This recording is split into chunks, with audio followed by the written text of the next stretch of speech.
How do I know if I'm doing this right? I don't really feel anything. Ugh, my foot's going numb though. Is it okay to move? Is that like allowed? Alright, stop thinking, come on.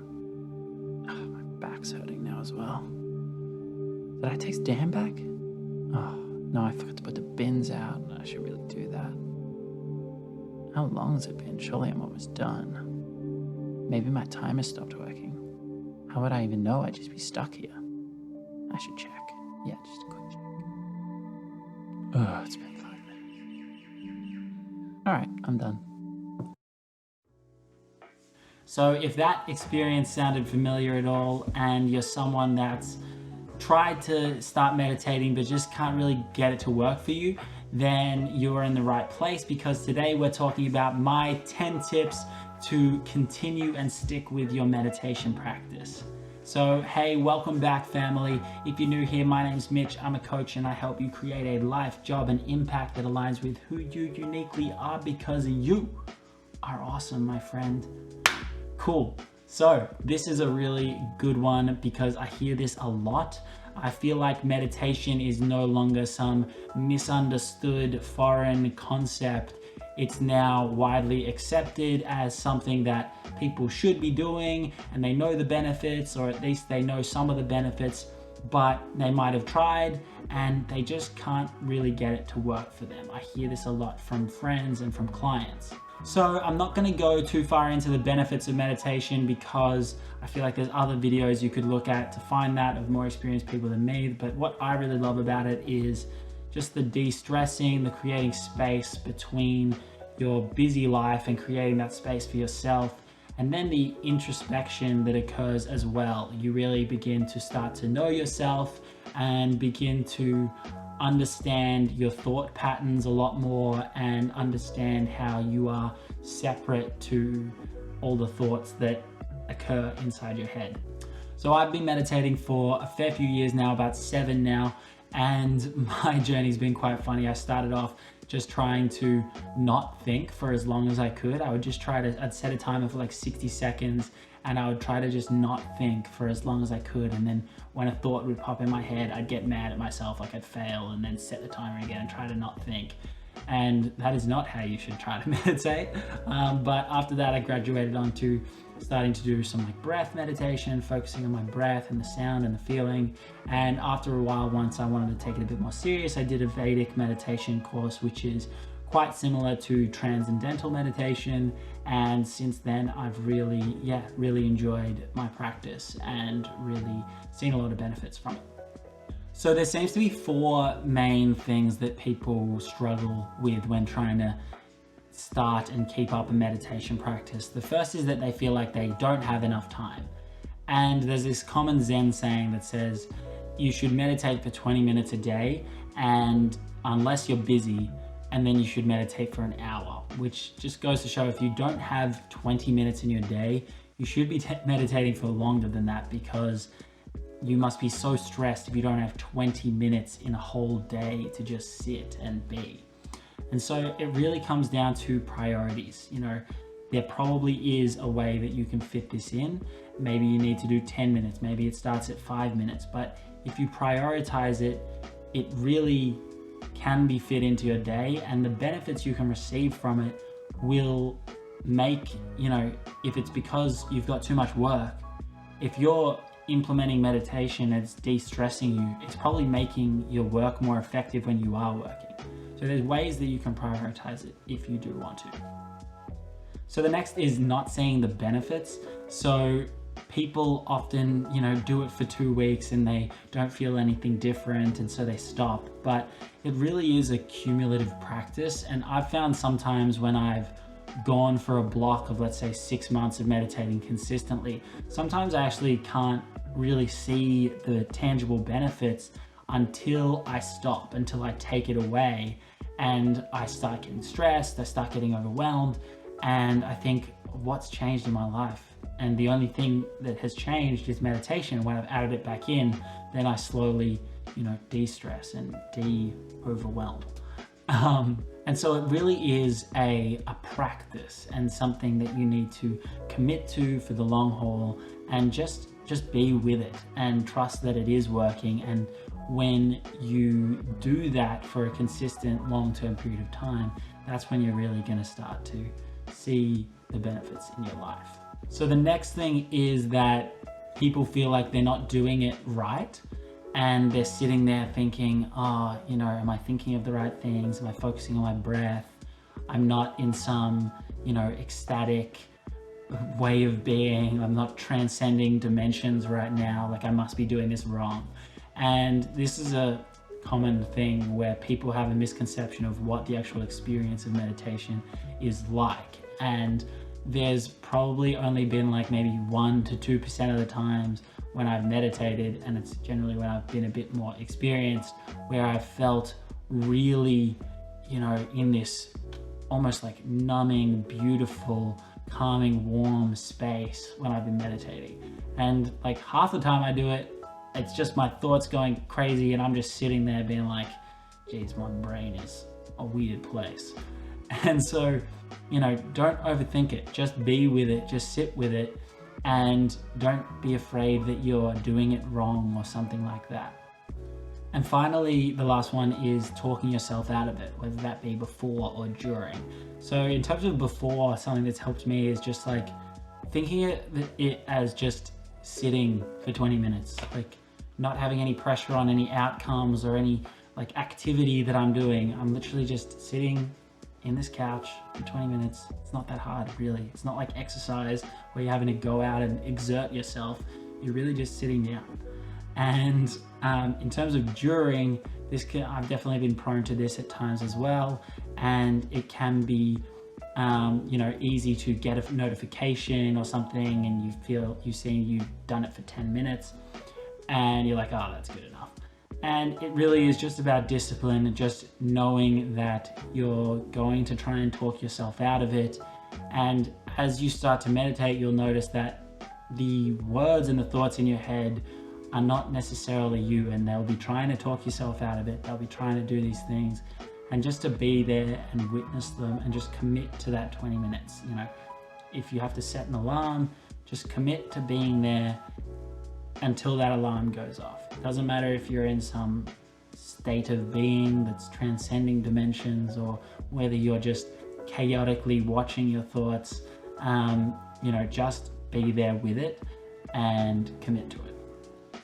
So I've already given you a couple tips, but here are my 10 tips for committing to a meditation routine.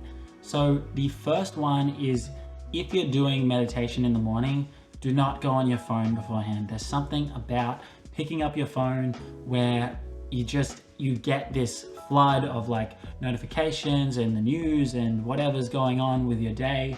And it just gets you in this frame of mind where it's then hard to go and meditate, because your brain's been activated by all the things that it has to do. And so I would really encourage, if you're doing it in the morning, to just stay away from your phone. And the next, and borderline the most important, is get comfortable. Some people see movies or TV shows of people meditating with their feet on their lap, like in some figure 8 thing, and they think they have to be like, you know, erect spine with no seat behind them, and they're like in the perfect position. Just get comfortable. You don't have to do any of that. Like, my preferred way these days is just sitting on a couch, almost like I am right now. I'm just sitting here, feet on the ground.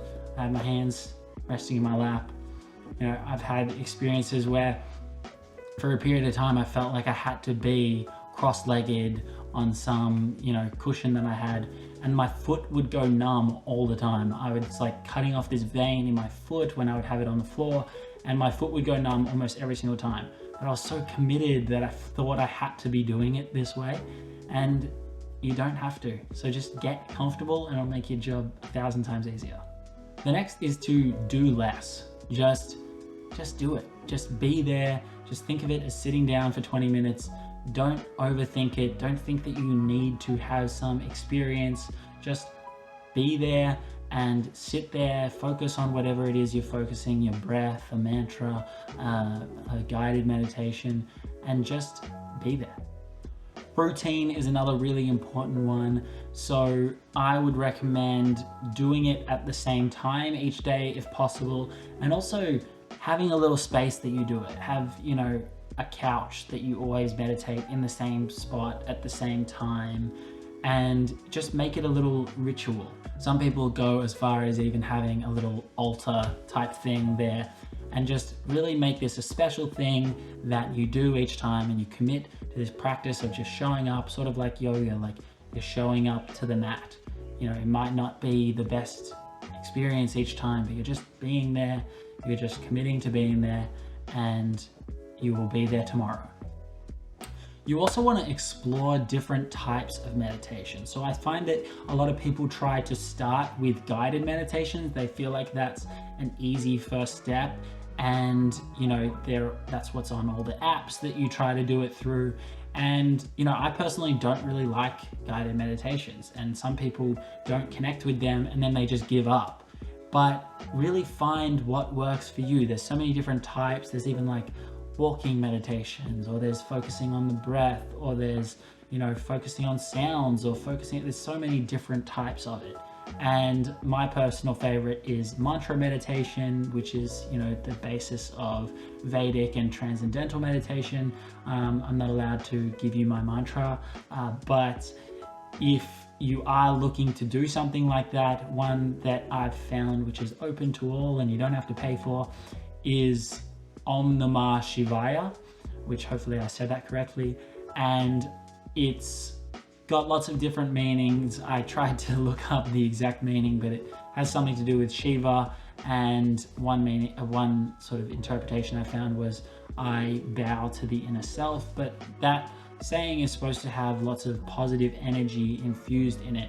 And I've actually found it really able to get me quite deep in meditation sometimes.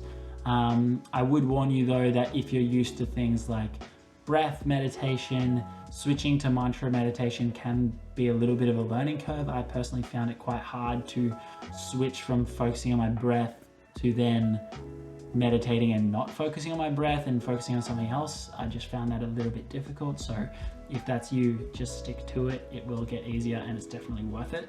Another one, and one of the possibly the most motivating things, is to book a class and actually formally learn how to meditate. Whether that be, you know, there's transcendental meditation and Vedic, you have to do that. You go to a class and pay a certain amount of money. It's actually quite expensive, and nothing's motivating like throwing a bunch of money at it. And it genuinely worked for me. You know, it cost me $600 to do my training, and since then I've been very committed to it. And you also then have the knowledge, you really understand the practice and what you're supposed to be doing, and so it can make it far more easy to understand what you're supposed to be doing, and plus you can get more out of it because you actually know. And then finally, just some typical tips for maintaining any habit really is one thing I found really beneficial is rewarding yourself afterwards. So particularly if I'm doing a second meditation in a day, which is usually where I struggle, is to get that second one in, I found I have a coffee afterwards because I love coffee, and sometimes I can even be a little bit tired after that second meditation, but it's quite motivating because I know after that second one I can have a coffee and it's a little reward. And so that can be a helpful way of motivating you. Another one is to just set small goals. You know, if you're setting yourself the goal of meditating every day for 20 minutes for the rest of your life, that's quite a large goal. So maybe just start with a week of 5 minutes a day. You know, I didn't do more than 10 minutes of meditating for probably like 6 months when I started. So just ease into it. Set some small goals. You know, if you're someone that is capable of setting lofty goals and just achieving them, that's great for you, but not everyone's like that. And just be kind with yourself, you know. Maybe it's a month of 5 minutes a day, and then after that month, adjust. But set these small goals and they're attainable, so then you can hit them and keep moving from there. In conjunction with that, you can then start to track your meditation schedule and how you're actually keeping up with it. So what you measure or track improves. So if you are at the end of your meditation, writing that down, you know, I did this amount, blah, blah, blah, and you can see that progress and you track it, that can be quite motivating and quite able to stick to it. And you don't want to break these, I guess, streaks that you go on. And then another tip on that is to not get derailed by the fact that you miss one. I still miss meditations all the time. Not every single day do I meditate. And there's been periods where I've missed one, and then I missed another, and then another, and another, and another. And after a point, you just give up. So try not to get derailed by missing one. So that's all for today, guys. Let me know your favorite tip from today's video down below, and also what your favorite type of meditation is. I hope that you can find some consistency in this practice. If you have any questions as well, let me know. I'll definitely respond to you. And just go and make it happen, because I know that you will not regret having this practice in your life. It's so good for clarity, for stress management, so many good things. So get in there and make it work. I'll link up my previous video somewhere, and also subscribe, like if you haven't already, and I will see you in the next one. See you guys.